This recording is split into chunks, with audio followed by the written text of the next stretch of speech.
Changing Times, the Allenwood Conversations. Proudly sponsored by Kildare County Council.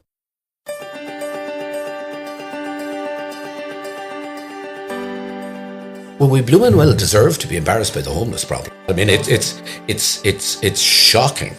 It really is shocking. And I mean, we're the last country on earth that should have a problem with immigrants.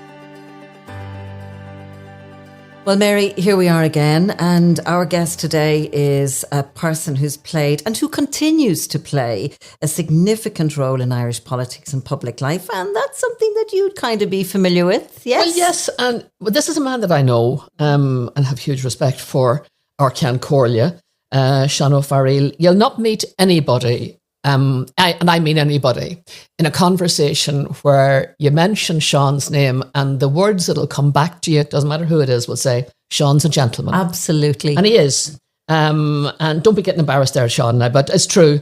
You've been the gentleman, really, of the Irish political landscape for quite a while. Known for your dedication to parliamentary reform, known for fostering and insisting on respectful debate, in the Dáil, and it's an important witness, isn't it? It to the public. Is, yeah.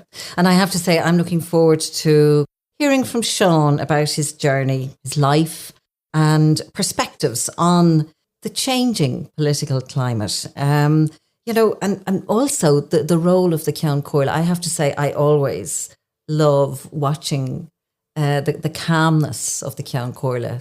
Sometimes in some rowdy circumstances. Or the calm that he can bring with a look. It's a big welcome that we give you here. It's a pleasure to have you here. You're so welcome to Allenwood. But you know Allenwood well because you're a Kildare man. And this is your constituency, right? I'm just marvelling as I came up this evening how Allenwood has changed. How it's become quite a vibrant little village. Ever since we came here, isn't it true, Mary? Yes, we've changed it. So you certainly have attracted the people because we were looking at the phenomenon of the number of housing estates around the area that didn't exist when I was here initially as a local councillor. But look, it's a great, great pleasure to be here with the two of you. Mm-hmm. It's an extraordinary pleasure.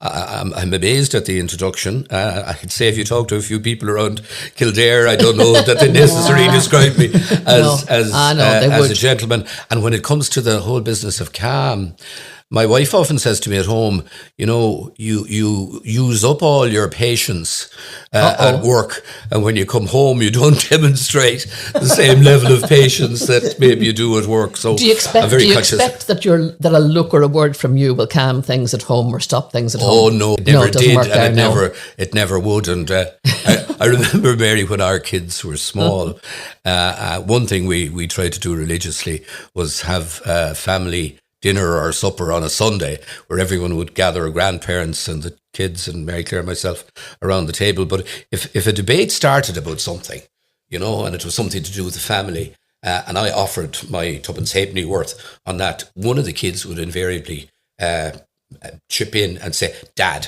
stay out of it. Okay. You know nothing about it because you're never here." Oh, right. And who have you got in family, Sean? I've three daughters, Aoife, who's 28, Caoimhe, who's 27, and Nessa, who's 21, and one son, Owen, 22. And are they all at home? It seems like they're never going to leave home. But my eldest daughter has just moved into a house on the farm with her partner. My second daughter is home at weekends, but works as a finance officer with an IT company in Dublin. My son is about to embark on a master's programme in education in Maynooth, so he's at home. And my youngest daughter is doing art in the College of Art and Design in Limerick, so she's home most weekends and during holidays and what have you. And you're farming as well? We have a farm. My wife and my son look after the farm most of the time. What kind of farm? What kind of farming? Suckler cow. We've been focusing for the last number of years on the French breed of Aubrac cattle. They're supposed to be docile, but in reality they're not. And my son, who is interested in farming, has now begun to build up a small herd of purebred Aubracs, and there may be a future for him in that. He wants to be a teacher. You'll not make a great living out of 100 acres now, My grandfather, incidentally, left that farm to me when I was 10 years old, when he died in 1970. My goodness. And I look back on that and wonder, was that a blessing? I'm very grateful to him for it, obviously, but it kind of preordained then the direction I was going to take. It was baggage too, wasn't it? You had to carry with you. It was a boat you had to tow. That's why I've said to my kids, are any of you interested in this farm? Would any of you like to have it? And I thought initially either of my two older daughters would. And while they're good on the farm, and they'll come out and they'll muck in, they'll help you castrate or dehorn or calve a cow. Or even recently we were doing a cesarean section, and I noticed my daughter arm deep in the poor old animal with the vet, trying to get the calf out. So they're very good like that, but they don't see a career for themselves in farming is in your blood, isn't it? You grew up on the farm. Oh, I grew up. My father was a cattle dealer. Did you grow up on that farm? No, I grew up. My father and mother married in 1959, and my mother had a house and 2 acres of land. And in 1963, together they bought an old land commission farm a few miles down the road from where we now live. It had 21 acres and a small house. And I remember they bought it without a mortgage.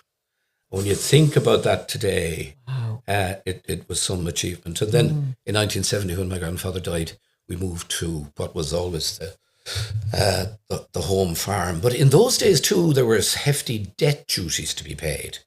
And the taxation was pretty hard, I think, on my father, because I suppose in a way he got a slap in the face when he found that he was left by his father a life interest in the farm, but it was passed on instead. But you got the whole thing. Yeah. So how did you end up in politics then? Surely you would have gone the farming route fully.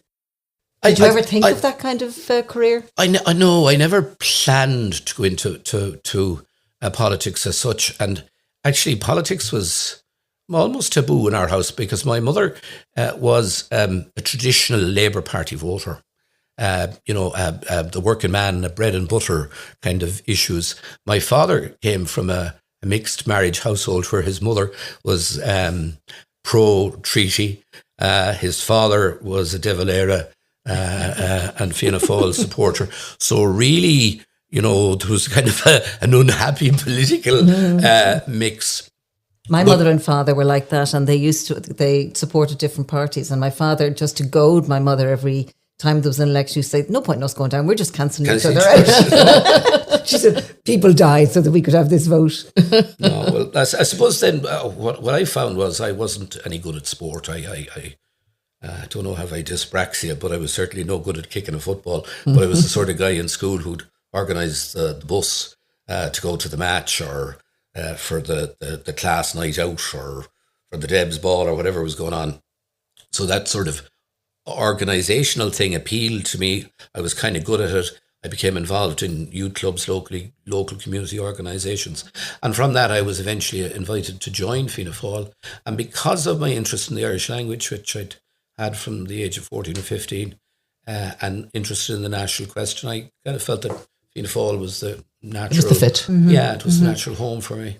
Did it cause any problems in the house with your mum and dad? No, but they'd be most adamant that if anybody came into the house and politics started to be debated, that I wasn't to start beating the party political drum and offending or annoying any of the neighbours. My parents were discreet people who had their own mind, but wouldn't deliberately offend or upset anyone. So they had a very calm approach to life in general. I suppose they passed that on to me. It served you well.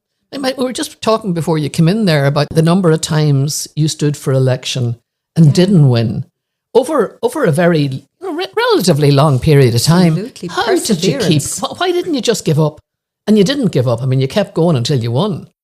Well, I suppose tenacity is an important part of my makeup. I think looking back at that, I became a councillor at 25 in 1985. And that I love that, and I love the work that went with it. And I found then that the 87 election came around very quickly, and I got a telephone call saying that CJ Hahey wanted me to be added to the Fianna Fáil ticket at the time. And I thought about it, and I said, God, I might never get this opportunity again. Now, with the benefit of hindsight, I would have been better to wait and to mature and to take time to build a base. But I became a candidate in 87. 87 led to 89. 89 led to 92. And 92 led to 97. And you ran in all of them and weren't successful in the... Yeah, I was increasing the vote, I suppose. I then got a call in 2000. This time, Bertie Ahern wanted me to contest a Senate by-election. The late Paddy McGowan, Senator from Lifford in County Donegal, had died. He had been a senator on the agricultural panel, and there was a vacancy as well on the Labour panel. And Jim Glennon, the former rugby international, and myself were nominated by Fianna Fáil. The interesting thing about that by-election was we were in government with the PDs, and the PDs had in Senator John Dardis a candidate in Kildare South, so they didn't really want me getting into the Senate.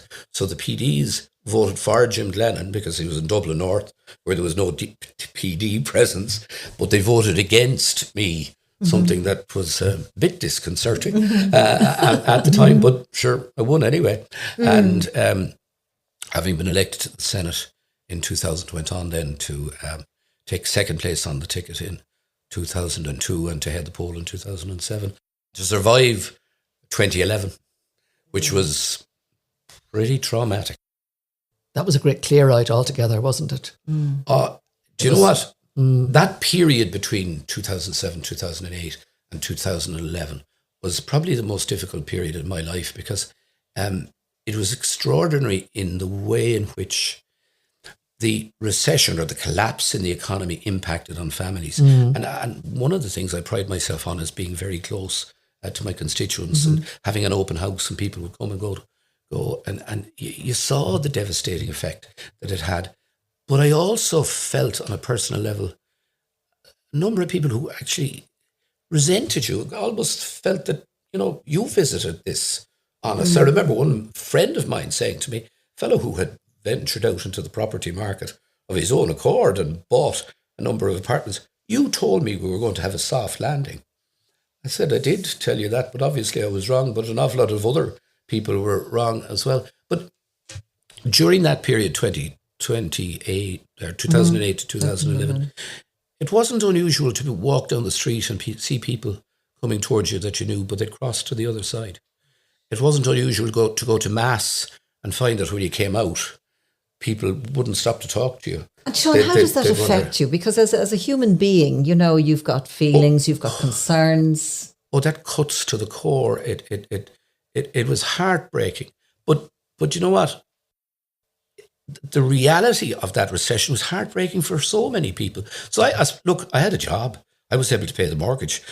So bad for me that I felt bad about it. But there were a lot of people losing their homes, that lost their jobs, their family were emigrating. So, okay, I felt sorry for myself, but I had far less reason to be sorry for myself than a lot of other people had. Difficult for your family as well, though.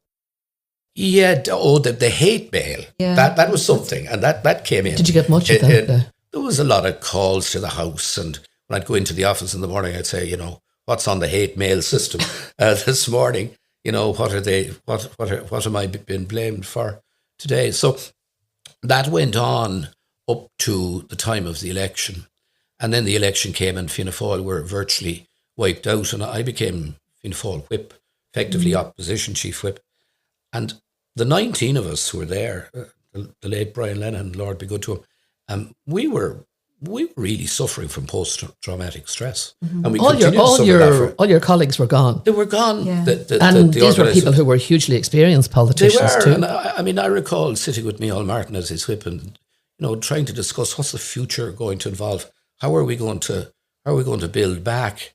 What form is this party of ours going to take? What are we going to try and communicate to people? How are we going to kind of rebrand and kind of restore. Did you believe it was doable then, or were you? Oh, yeah. You did? Yeah. You believed that? I absolutely believed that. And in fairness to Micheál Martin, he was incredibly committed to that and an incredibly hard-working individual. I wouldn't agree with him on everything, but I certainly always respected incredible work ethic that the man has. You know? It must have been very hard to muster that kind of optimism, though.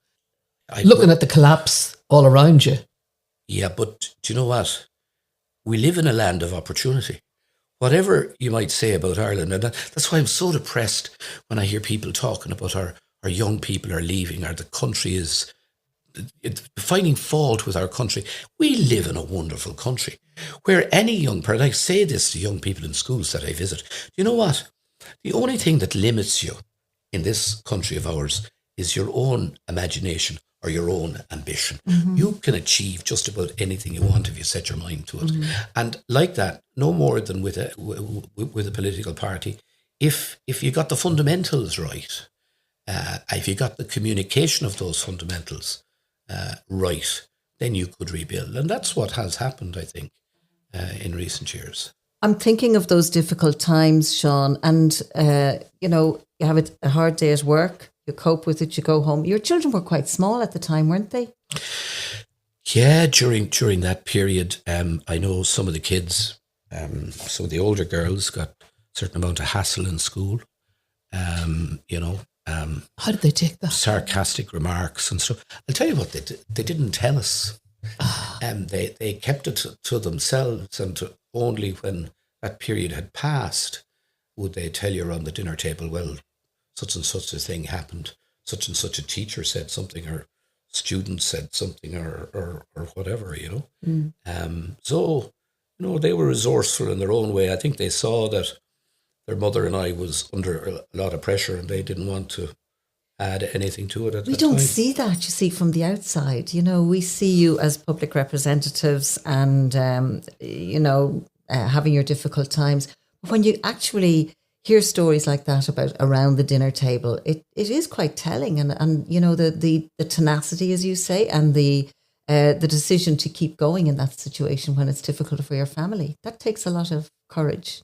It does, and that's one of the reasons. I mean, people ask me, do any of my kids want to go into politics? And thank God none of them do. And the funny thing about this is I have put a lot of effort over the last couple of years into trying to advance the idea of a more diverse and representative parliament. And that involves having a lot more young people involved. So I would encourage young people to get involved. But given my own experience, I wouldn't be encouraging my own kids. And they show no interest so far, do they? I think they've had their fill of politics over the years. Now, whether, as they mature, they're still young. And I think they all have a sense of the importance of service.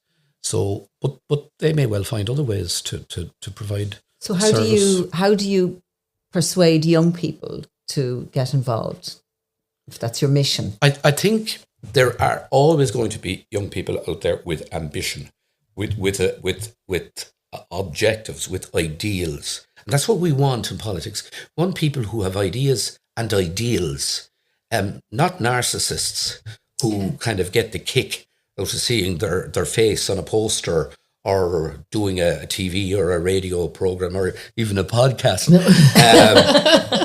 We want more and more people with ideas, and I think they'll always be there. And I think it's a question then of persuading them and facilitating them. I think parties need to look outside themselves. They need to be more welcoming, and I think when you see the growth in, say, the independents in all the opinion polls of late, that reflects, I think, rather badly on the political parties, because it suggests that the political parties are not offering avenues to these people to come forward and offer their talents or offer their ideas to a certain extent. And I think we see that in the United States. We've seen it in Britain. Older political parties become complacent. They begin to think that they have a right to be in power. Well, nobody's a right to be in power. Nobody's a right to be elected. It all has to be earned and won. political parties need to be able to reinvent on an ongoing basis. Mm-hmm. The Ireland that we live in today is radically different even from the Ireland pre-COVID. Correct, even a decade ago. Yeah, exactly. Even 5 years ago. And, you're right. I mean, we need to open up to the change. We need to embrace the positive aspects of those changes. We need to identify those areas that are maybe not positive and need to be worked on to turn them to positivity. But we need new people to do that. And, I often give the example that I sit in the chair in Leinster House and I look down and I see lots of people like myself that are old men, older, greyer guys, But you walk down to Grafton Street and you look at the pedestrians there and you see a completely different world. Mm-hmm. And until we get to a point that the people you see on Grafton Street are reflected in the membership of the Dáil, and indeed the membership of county councils around the country, and the membership of the European Parliament as well, you're not really going to have the sort of representative body that the public are entitled to have.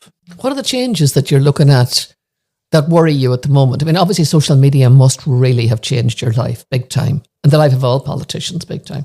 But what are the big changes that what are the ones that worry you? And I do know from my engagement with members that the abuse that is targeted at members, female members principally, but not exclusively, is just frightening. And we were always subject to criticism. We deserve a lot of the criticism we get. We draw a lot of that criticism on ourselves. But this is off the Richter scale now. Absolutely off the Richter scale. And it's not... And there's no protection. No. We have a system in place now for the last 2 years whereby one of the social media companies will come into Leinster House every 3 or 4 months and do a clinic, if you like, where they'll talk to members of the Oireachtas and their staff and advise them on how to deal with problems and so on. But what we see in social media, though, reflects a nastiness that exists in society that I was never aware of existing before. We see it on the streets as well, don't we? We do, but I mean, I think we need to get to the bottom of that. Why is that there? Why is there this resentment, anti-establishment? It's a lot of anger. It seems to be fueled by a kind of righteous or not anger. Yeah, but very often when you talk, I've found with some of these people that send the most awful stuff, that when you actually respond to them, and I respond to practically everybody, some of them will come back and, be quite rational in what they have to say. Mm-hmm. Somebody wrote to me recently giving out about the Middle East, and I responded, including copies of statements I'd made, and they came back and apologised for what they had said, and said that they maybe should think a little bit more in future before they spoke. But that doesn't deal with that nasty, insidious sort of undercurrent that is there. It's directed at politicians. And it gathers momentum, doesn't it, as people practice it? It does. And it's finding expression now through the focus on immigrants. And I mean, we're the last country on earth that should have a problem with immigrants. Given our history of emigration. Given how this country achieved some of the wealth that we have today on foot of remittances sent by Irish people that went all over the world. I have a simple sort of philosophy in terms of the whole issue of immigration. And it's this. We are at full employment. We're a wealthy country. We need to do a lot more about equal distribution. In order to do that, we need to keep the wealth we have and build more. The developing world needs an opportunity to develop. I think we need to have legal pathways for countries to send workers to the developing world. Bernie Sanders was interviewed on RT recently, and he was talking about the housing crisis in the USA, and he was talking about one of their biggest problems being lack of workforce. Lack of workforce, exactly. Right. Skilled workforce. I've travelled through much of Europe, and the refrain everywhere is, we don't have workers. Well, let's have a pathway for the people from the developing countries to send the workforce here. We can develop our wealth, and hopefully redistribute it in a fair way, they can send their remittances back to the places from whence strengthen them and strengthen their core in that way. Provided, of course, we don't take from developing countries their skilled professionals, their doctors, their nurses, like we have done. Yes. And I mean, sure, look, I mean, God knows I've been in hospital quite a bit over the last couple of years.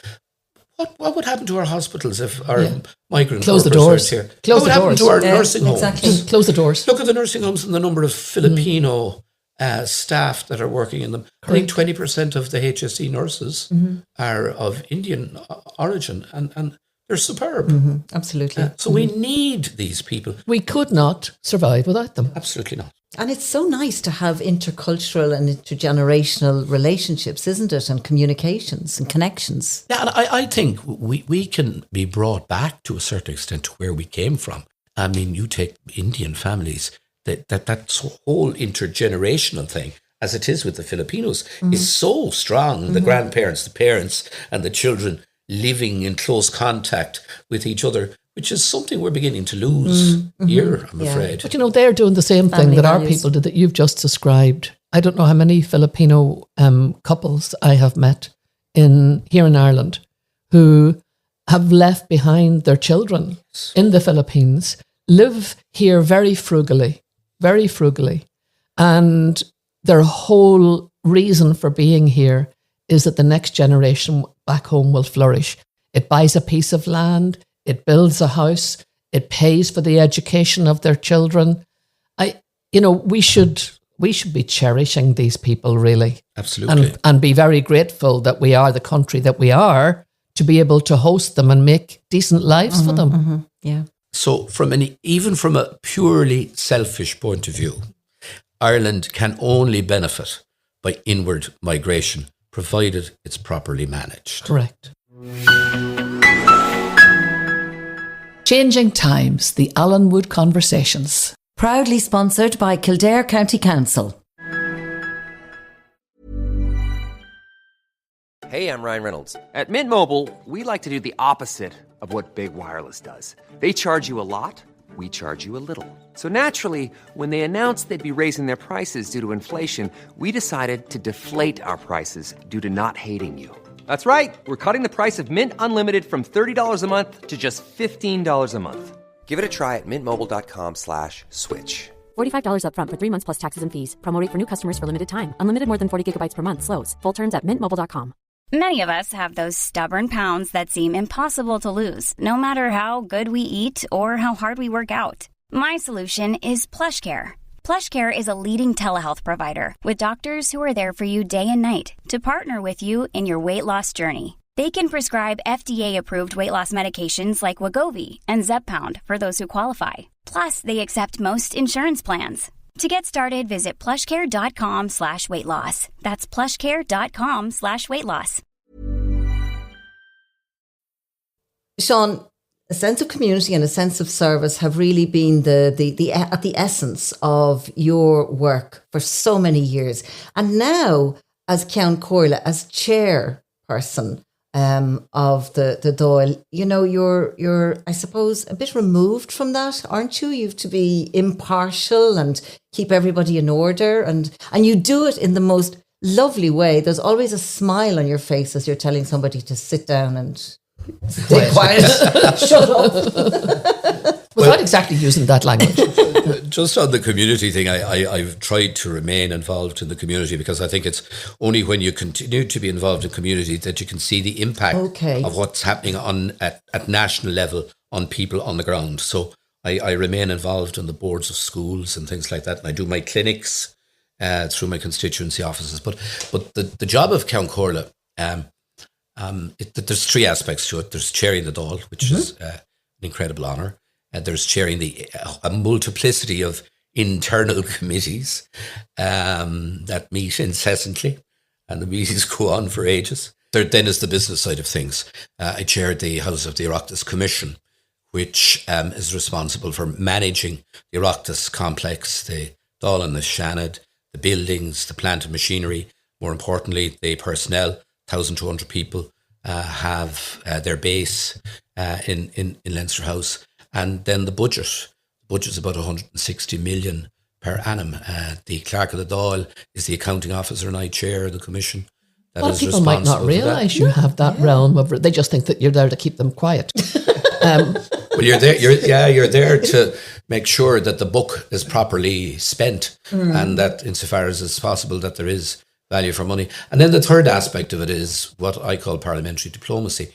Where what is that exactly? Yeah, I remember you mentioning that before. Yeah, it's where you're dealing with, I suppose, first and foremost, the ambassadors who deal with Parliament through the Comhairle or the Comhairle of the Ceann, and then incoming political delegations, where you meet them on an ongoing basis and you engage with them on issues of mutual interest. I could have 2 or 3 such meetings per week, maybe more some weeks. In terms of meeting a delegation from another country, what always happens is I get a detailed brief a day or 2 in advance from the Department of Foreign Affairs that seeks to address all the issues that are likely to come up in that discussion, whether it's from China to the USA to Nepal to wherever. And I have to say about the Department of Foreign Affairs, in the 8.5 years that I've been in the job, I have never got a briefing that did not cover absolutely everything that arose at a meeting. They are extraordinarily efficient and effective in how they do their job. And likewise, when I've travelled, I've found the overwhelming majority of diplomats that we have sent abroad are the most extraordinary people. They are superb. They do such great work to promote Mother Ireland. Sean, this is probably a rhetorical question, given the workload that you've described as Comhairle and as TD. What do you like to do in your, in inverted commas, spare time? Do you have hobbies? Well, my wife says I'm a hobby farmer, so I love the farm. Work. I love the farm. I love gardening. Oh, do you? I do. I do. My wife bought me a greenhouse 2 years ago, and that's been put to great use. What have you got? Flowers or veg? Oh, I have peppers and cucumbers and tomatoes and various seedlings. Can I tell you a funny story? Yeah, go on. Yeah. I in the first year I had it, I grew courgettes. Oh, how fancy posh! And then I put them outside, and never having had courgettes before, and not having grown up in a house where they were readily available, I suddenly discovered one day that, my God, there was a whole host of huge courgettes under the leaves. So I gathered these up, and I was coming in to the back of the house with these courgettes in my arm. And I called one of my daughters, said, Eva, come here quick. I want you to take a photograph of me with my courgettes. And she said, Dad, what do you want this for? She said, I said, I want it for my Facebook. And she said, oh, no, Dad, you can't put up a picture on Facebook saying, look at me and my massive courgettes. So you didn't do that then? I didn't do it. You took the advice. I took the bit of wily female advice. And do you like flowers as well? Like, do you like ornamental stuff? We've roses and that sort of stuff. What do you do with all the courgettes, though? Did you turn them into stews and things? And my wife is a super cook, and she made great use of them, and the family got loads of them, and neighbours and work colleagues and what have you. But so I know there's something really therapeutic about sitting in the garden or kneeling in. Well, I can't kneel now because I have 2 artificial knees, but sitting in the garden and getting your hands down in the dirt and communing. You really are communing with nature. And it's the same if I go out the fields in the morning to see the stock, and just walking through the cattle and checking that they're okay and watching them. Makes you grounded, doesn't it? It does, yeah. I love it. Go back to those knees for a minute, because you've had operations on both knees now. Have you had both knees replaced? I've had both knees replaced, yeah. And different times? 3 months between the two operations. Well, tell us about the period leading up to that, because that doesn't sound like a time you'd be walking through the fields now. Oh, well, look, I'd had arthritis for several years, and I'd got to the stage where I was on sticks. If I was going out for a pint with the lads, I could only go to a pub where I could sit. If I went to a funeral, I couldn't queue to sympathise with the bereaved. And then I was referred to a consultant, and he said, well, let's try these injections into your knee. And my God, when you're being approached with this huge syringe and a huge needle. The size of your and they're about to inject your knees. Oh my God, why did I decide I was going to do this? But I found that I got 3 separate sets of injections, after which I had the surgery. And has it changed your life? Yeah. I mean, I'm pretty mobile. I still have arthritis in my back. I know you've spoken about men not being great about, fessing up about health problems. Yeah, well, because I have a cardiac problem, I have regular blood tests. And about just under 2 years ago, my PSA level in a routine blood test was shown to be elevated. And my GP called me in and said, look, I'm concerned about this. I'm going to refer you. So I was referred. That's to do with prostate, right? Yeah. I was referred to Professor Stephen Connolly, and he did various tests and examinations and biopsies, and it was found that I had significant cancer in the prostate, and the recommendation was for radical surgery to remove the prostate. And I was back with him last week, and he said he doesn't want to see me for a year. Now that That's a year and a half news. on, that the cancer is gone. Now it can come back, or you could get it somewhere else. But thank God it was removed before it had metastasized or spread. Did you have to anywhere get? else. You had the surgery, obviously, which is fairly significant Yeah. in its own right. But did you have to have the chemo or any of that stuff afterwards? No, I didn't need either chemo or radiation. That was a treatment. relief, wasn't it? Oh, it was a huge relief, because I was dreading the thought of that. Why do you think it is that men are still so reluctant to talk about their health? There's a certain amount of bravado involved in that, and kind of, I'm a kind of a he-man. I'm not going to admit to any weakness, and there's a certain amount of self-delusion also involved. What I don't know won't hurt me, but when it happened to me, I said, well, okay, how am I going to handle this? Because I'm going to be missing for the Dáil for a number of weeks. And given the sort of rumour machine that goes on in that place, that they were going to have me dead, let's say, by week 2. So I decided, well, I better explain. And I did. And what I was kind of chuffed about afterwards was the number of people who came up to me and said, you know what, we'd never really thought about that before, but I've gone off and I've had a PSA, and I found it's clear. Or 1 or 2 people came and told me, well, I have a bit of a problem, but I'm in the early stages. But at least, do you know what? If only one person who read about it went away and had a test and saved themselves the trauma. There you go. To be able to do that, and that's a good intervention in a life. I mean, women are great at talking about their problems, no matter what it might be.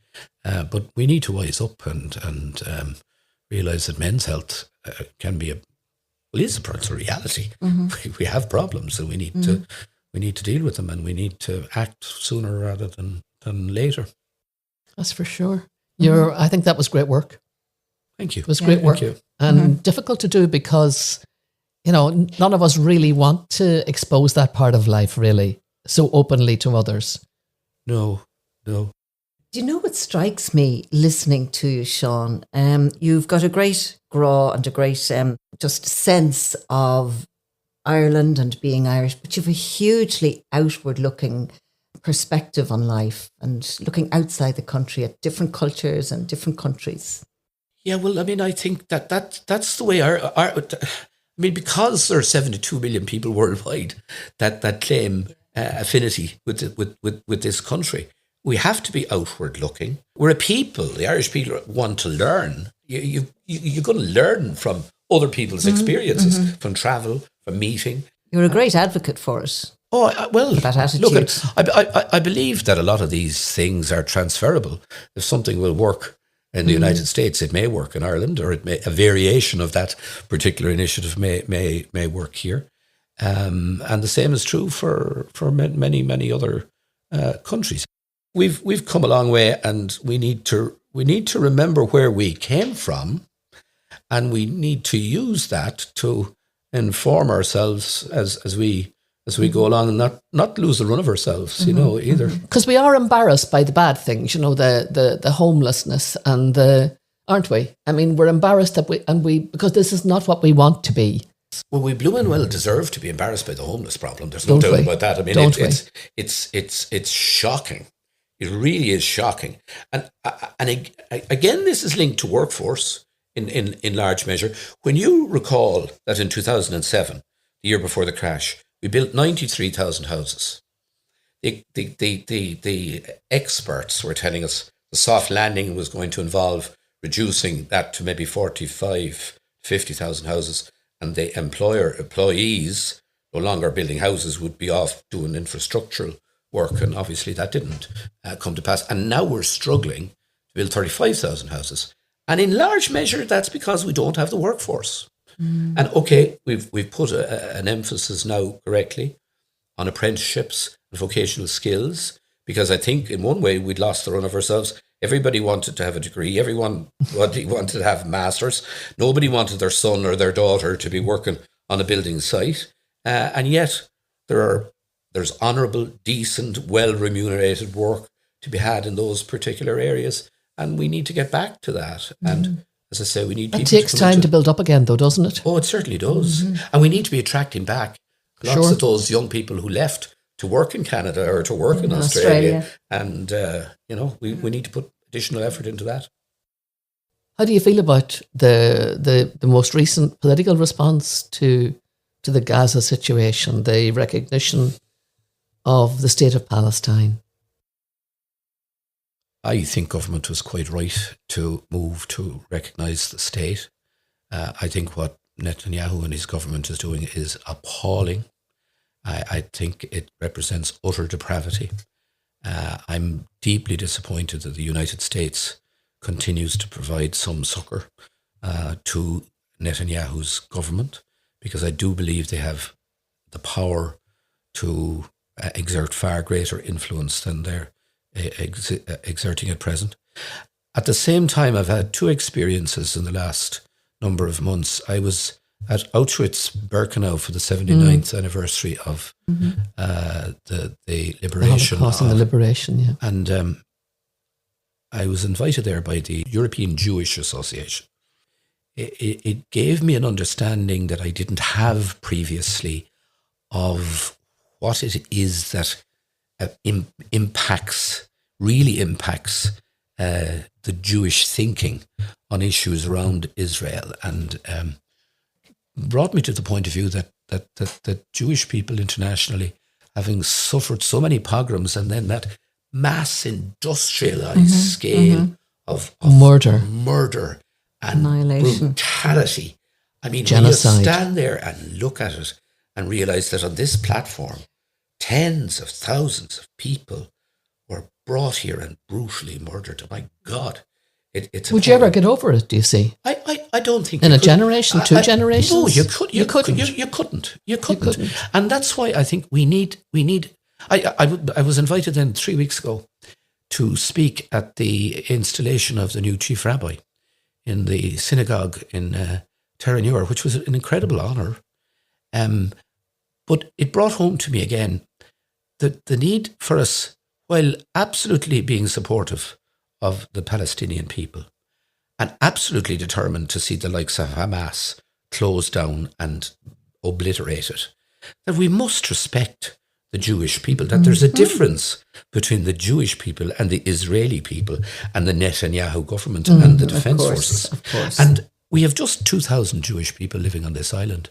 I think at the height of their strength in this country, it would maybe about 5,000. So we've never had very many.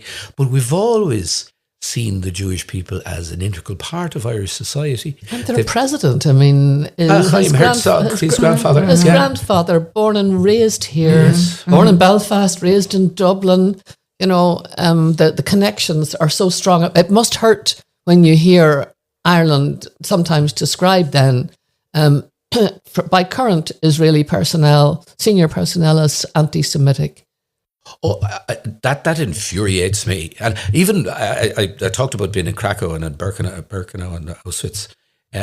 One of my small team that was there with me over lunch heard people remarking, "Oh, there's an Irish delegation here. What are they doing here? They're no friends of the Jewish people." And, you know, I took pleasure in being able to say that is not the case. So untrue. And there is such a difference between anti-Semitism and criticism, justifiable criticism of the actions of the Israeli government. What's particularly dastardly, I think, is that they use this anti-Semitism thing as a shield to hide behind. Don't dare criticise us, or you are an anti-Semite, which I don't think most Irish people are. I've dealt with several Israeli ambassadors in Ireland since I've taken over this particular job, and they come to a person with the view that Ireland is not a friend of Israel, that this business of anti-Semitism is a reality. And I've tried again and again to say to them, the political response to Palestine is based on the public response. The public response is based on Irish people's experience serving with the Defence Forces abroad, and people who travel to the Holy Land and have seen firsthand the sort of situation that exists, and that at the heart of it all is the building of the settlements. I mean, to me, that is the most egregious. And the ignoring of the UN. Absolutely. But the idea that you could talk about peace while at the same time continuously forcing the Palestinians off their land and building more of these settlements. And you know what? Ambassador after ambassador would give you hogwash by way of an explanation as to why the settlements were justified. When quite clearly they're not justified, and they can't be justified, and they should have stopped many years ago. And in whatever solution is arrived at, there'll certainly have to be a factor of the past. The sad thing for me is looking at an organisation, an utterly evil organisation like Hamas, designated by the European Union quite rightly as a terrorist organisation. Having lived through Northern Ireland and the troubles and the kind of things that provoke young people to join paramilitary organisations, the big worry I have looking at that is that everything that Netanyahu has done is a recruiting agency for Hamas or whoever comes after Hamas, don't you think? Oh, absolutely. Mary Claire and I sit at home in the evening and we watch the 9 o'clock news, and you see those little children with their wonderful brown eyes and the tears flowing as they mourn their mother or their father or their siblings or their grandparents. 10 years, 20 years down the road. They won't need to be radicalised. In 5 years' time, one wonders, what will those children be like? And that's why peace must be wrested from the crisis that exists now, because if it doesn't, the situation will, as a result of the traumatization of those children, be immeasurably worse into the future. And we also need to wise up to the fact that Netanyahu is doing unspeakable damage to the state of Israel and to the Jewish people generally. Absolutely. He is, protecting as himself. you say, while protecting his own political career. He's not securing the future, that's for sure. But he's not alone either. I mean, there are other appalling individuals, I think, in that government that need to be stopped. When you think about your life and your country, is there anything, Ceann, that you would like to change, either for yourself or just generally? Yeah, I think I'd like to see our country playing a greater role in combating world hunger. Because I think that it's so hard to accept in a modern age, when there is so much wealth in the world, that infants and adults are dying by the minute from starvation, when we have the resources in our world not alone to feed them, but to feed them very well, and to allow them participate in society, but for political reasons, geopolitical reasons, they're not regarded as important or important enough. And while Ireland has a very proud record of working with developing countries, missionary work initially and practical development aid now, I think we could probably do far more. And certainly the world could do far more. So I'd like to see us maybe becoming a champion for the desperately poor and downtrodden. It's true what you say, though. Everywhere you go in the developing world, you will always find Irish people. Yes. We have some of the most wonderful people who have devoted their lives. Initially, they were religious, but now they're secular. They're secular individuals who have just committed their lives to helping others. But it is. I find that the advertisements on TV so disconcerting that you're sitting in a comfortable home and you're having beamed in front of you the images of people in war-torn, drought-ridden countries, not surviving. Now, I mean, Ireland is good, as we've said. Irish people have played a role, but I think we could do far more. I'd like to see us really elevating. We're noted peacekeepers and peace promoters. I'd like to see us elevating our development aid work to at least that same standard of prominence internationally. Ceann, before we finish, can we just say that as Comhairle, I feel particularly that you have a lovely, calm presence, and that you are very statesman-like. And I'm particularly impressed every time we have a visiting dignitary, be it an ambassador, be it president. You're a fabulous speech maker. You're Correct. lovely. You write such lovely words. Well, thank you. I wish I could claim sole credit for that, but I mean, I have a great small team working in the office with me, and but you have to deliver most of these things are collaborative efforts. So I get great assistance. But I mean, it's an incredible honour to have been there for, say, the visit of Joe Biden, to have been there for beaming in Vladimir Zelensky. I know, that was extraordinary too. That was a big.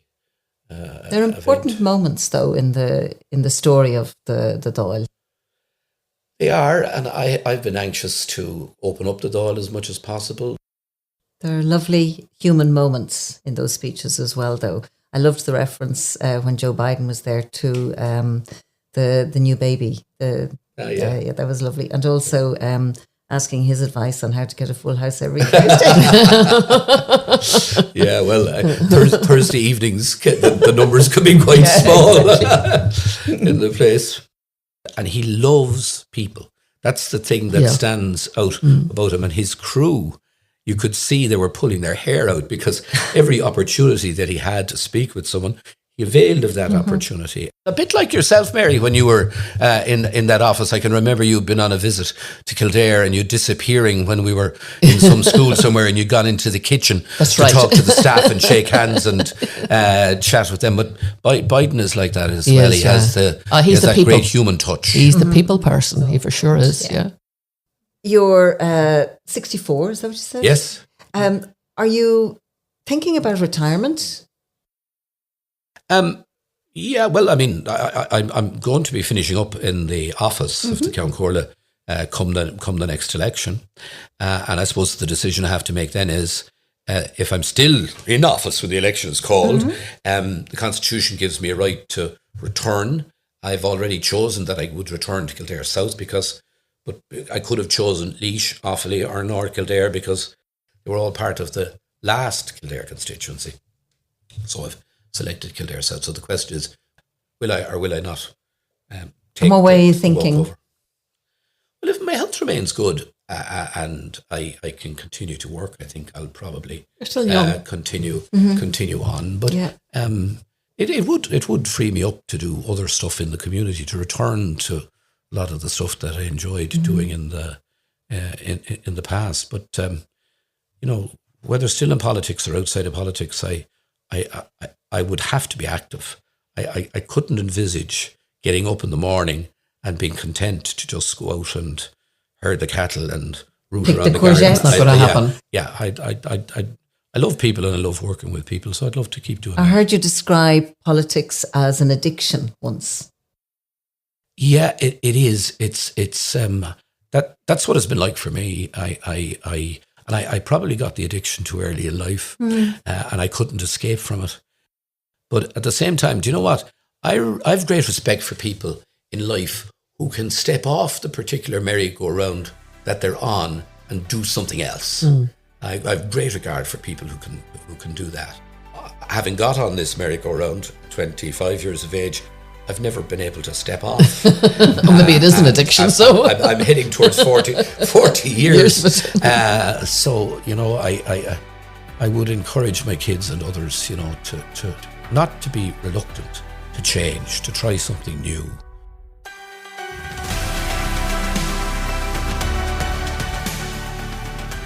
And with that, we come to the end of another episode of Changing Times from here in Allenwood. A big thank you to our researcher, Anne-Marie Staunton. Likewise, thank you to our producer, Enda Grace. And also a big thank you to Kildare County Council for their continued support and their continued sponsorship of our podcast. Just a little reminder to please subscribe to Changing Times, and you know what? Tell your friends as well. Till next time, from beautiful Allenwood in County Kildare, bye for now.